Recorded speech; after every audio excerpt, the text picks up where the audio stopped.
তারা হচ্ছে রিকোয়েস্টটা আজিলও করেছে, কিন্তু তারা এখনো কমিশনের ডেট পাচ্ছে না। শতকরা 60-70-80% মানুষের এই প্রবলেমটা আমরা দেখি। বাঙালিদের আসলে এই প্রবলেমগুলো হওয়ার পিছনে সবচেয়ে বড় কারণ হচ্ছে তারা কোথায় থাকে আর কোথায় ঘুমায়, এই জায়গাটা ব্যাপক গ্যাপ থাকে। আসসালামু আলাইকুম ভাইয়া, আশা করছি ভালো আছেন। তো আমাদের বাঙালি কিছু ভাই আছেন যাদের যে কমন কোশ্চেন আছে, তো সেই কোশ্চেনগুলো নিয়ে আমি জানতে চাই আপনার কাছে। সো প্রথম একটা কোশ্চেন হচ্ছে যে তারা হচ্ছে রিকোয়েস্টটা আজিলও করেছে, কিন্তু তারা এখনো কমিশনের ডেট পাচ্ছে না। ইন দ্য কেস হচ্ছে তারা তাদের কোনো অ্যাডভোকেটের সাথেও কমিউনিকেশন নাই। তো এই সিচুয়েশনে তাদের জন্য আপনার কি পরামর্শ? এটা একটা বেশ কি বলে বেশ কমন একটা প্রবলেম, এবং এটা সব জায়গাতেই একটা ভাইরাল প্রবলেম বলে ভালো হয়। কারণ শতকরা 60-70-80% মানুষের এই প্রবলেমটা আমরা দেখি। তো এখানে আপনি যেটা বলেছেন যে কমিশনের ওয়েট করছে, অ্যাডভোকেটের যোগাযোগ নেই, আসলে আমি কমিশনকে প্রথম ধাপে রাখি আর অ্যাডভোকেট রাখি দ্বিতীয় ধাপে, কারণ সেখানে অডিয়েন্স বা রিকোর্সের কথা বলতে পারি আমরা। জি, তো আমরা বরাবরই যেটা দেখি, বাঙালিদের আসলে এই প্রবলেমগুলো হওয়ার পিছনে সবচেয়ে বড় কারণ হচ্ছে তারা কোথায় থাকে আর কোথায় ঘুমায়, এই জায়গাটা ব্যাপক কি থাকে, গ্যাপ থাকে।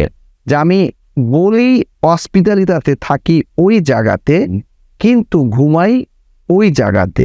আর আমি অ্যাকচুয়ালি যেই বাসাতে হসপিটালিটি নিয়ে থাকি সেই বাসাতেও আমি জানি যে ততোধিক মানুষ থাকে, এবং আমার নামটা ক্যাম্পানেল বা চিতোফোনের কাছে থাকার সুযোগ নাই।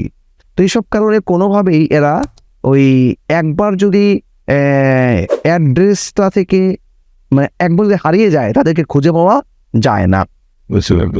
তো এই কারণে অবশ্যই তারা যেন তাদের একটা বিশ্বস্ত উকিলের শরণাপন্ন হয়। বিশ্বস্ত বলেছি, অবশ্যই, কারণ উকিল সবাই তো আর বিশ্বস্ত হয় না, ভালো কাজ করে না। একদম ওকে, এইটা মাথায় রাখা দরকার। আর যদি কোনো ভুলের কারণেও যদি কোনো একটা অ্যাডভোকেটে গিয়ে থাকেন এবং সেই অ্যাডভোকেট থেকে আপনি তার প্রয়োজনীয় মিনিমাম সার্ভিসটা না পেয়ে থাকেন, তাহলে অবশ্যই বলবো আপনি অ্যাডভোকেট চেঞ্জ করে নতুন কোনো বিশ্বস্ত অ্যাডভোকেটে চলে যান।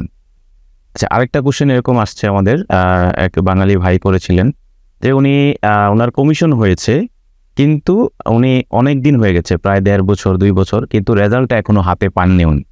এই সিচুয়েশনে উনি আগে যেখানে থাকতেন সেখানেও থাকেন না, অন্য সিটিতে গিয়ে এখন জব করছেন। সেই ক্ষেত্রে তার জন্য আপনার পরামর্শটা কি হতে পারে? এই ব্যাপারটা আগের ফর্মে অনেকটাই সিমিলার, যে নিজে ইররেপেরিবিলে, মানে তাকে খুঁজে পাওয়া যাচ্ছে না, তার নির্দিষ্ট কোনো ঠিকানা নেই। তো এইসব জায়গাতে সেইমভাবেই বলবো, এত দিন ওয়েট করছে সে 1.5 বছর 1 বছর, এটা লজিক্যাল না। তিনি যখনই নিজেকে মনে করবেন যে আমাকে তো এই ঠিকানায় খুঁজে পাওয়া যাবে না, ঠিক তৎক্ষণাৎ একটা বিশ্বস্ত অ্যাডভোকেট তার জন্য নিঃসন্দেহে জরুরি হয়ে যায় আর কি। ওকে ভাইয়া, আরেকটা কোশ্চেন আছে যে পজিটিভ পেয়েছে কমিশনে, এখন যেখানে তার রেসিডেন্স আছে কিন্তু সে জব করছে অন্য সিটিতে, এখন ইলেকট্রিক সৌজন্যের জন্য যখন সে আবেদন করবে, এখন সে যেখানে জব করছে সেখানে করবে নাকি যেখানে তার রেসিডেন্স আছে সেখানে করবে? আমরা বরাবরই প্রেফার করি যেখানে আমি জব করি সেখানে আমার সকল প্রয়োজনীয় কাজগুলো সম্পাদন করার জন্য। তখন কোয়েস্টরা অনেক সময় বাধ্য থাকে, কাজের ছুটি, ওকে, কাজের ক্রাইসিস, সব কিছু মিলে কাজকে প্রায়োরিটি দিয়ে তারা ওই কোয়েস্টর মানুষগুলো তাদেরকে আলাদা বিচার করার সুযোগ তৈরি করে দেয়। তো তাহলে কি করতে পারে, তিনি রেসিডেন্স অন্য শহর হলেও তিনি একটা হসপিটালিটার মাধ্যমে ওই নতুন শহর যেখানে কাজ করেন সেখানে তিনি এই কাজগুলো করে নিতে পারেন। ঠিক আছে, ধন্যবাদ ভাইয়া। ধন্যবাদ।